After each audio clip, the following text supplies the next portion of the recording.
It's a conversation that may be taking place in your home, the debate over when your teen's ready for a driver's license and the worries that come with it. The National Highway Traffic Safety Administration warns car crashes are a leading cause of death among people ages 15 to 18. But as that dangerous statistic holds steady, reporter Heather Graf explains a new trend that might surprise you.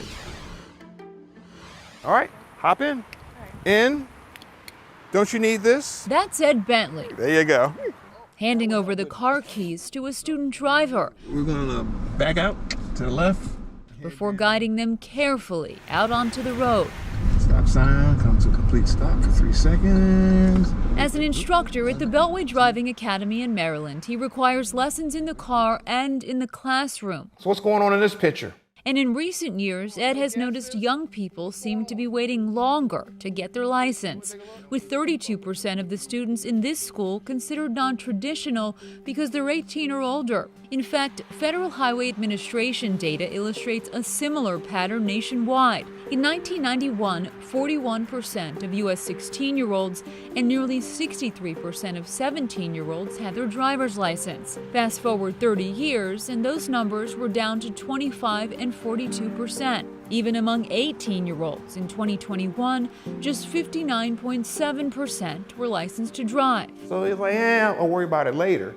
The driving's not so important. Yet even as fewer young people are rushing to get licensed, experts warn teen crash rates remain disproportionately high.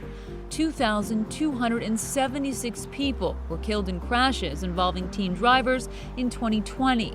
And in 2021, the fatalities climbed even higher. Teens are risk takers. They get into about 3 times as many crashes per mile that they drive, or 3 times as many fatal crashes per mile that they drive than older people. Jessica Cicchino is the vice president of research at the Insurance Institute for Highway Safety that studied long-standing safety concerns with teen drivers and the more recent trend of teenagers opting not to get their license right away. Not having that experience until you're older means that when you're older, you're going to be that inexperienced driver still. So back in Ed's classroom, Okay. we asked him and his students for insight when it comes to Gen Z hitting the brakes on driving.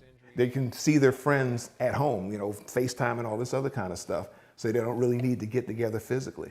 Why do you think that is? Why do you think more people are tending to wait a little bit longer? Uber, I feel like it was probably more accessible. Tyson Coffer and Sarah Fasusi, both 18, and both pointing to the widespread availability of rideshare services. More and more people are using it than having to rely on their parents for transportation.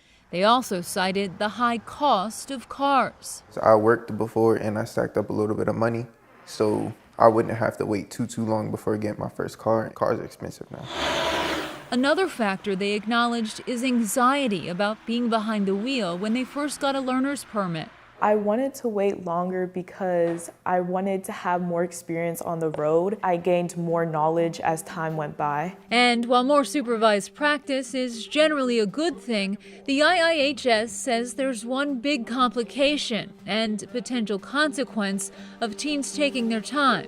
Some of the laws that we have that have been put in place since the 90s that are called graduated driver's licensing laws, these have really put some restrictions around the circumstances where teens can drive, and things like preventing driving at night or having passengers in your car. One concern we have with teens delaying their licensure for a while is that they might not have those laws covering them anymore by the time they get their license. What would your advice be to families who are navigating all of this? Families should think about what's the best way that I can balance making sure my teen can get where they need to go and keeping them safe. So, in the scenario she just described, if an 18-year-old ages out of state-mandated restrictions on new drivers, Cicchino urges moms and dads to enforce those same rules. Getting into it gradually and not just going out there and speeding on roads at night and doing the things that they wouldn't be able to do if they got their license when they were younger. 1, 2,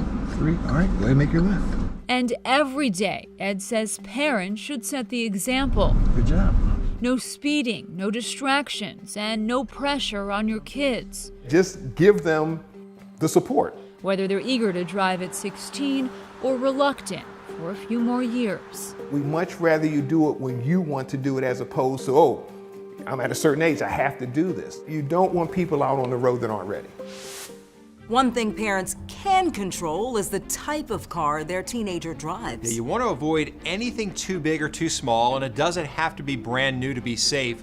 The Insurance Institute for Highway Safety and Consumer Reports put out an annual list of recommended used vehicles for teens with makes, models, and price points. And you can find it on iihs.org/ratings.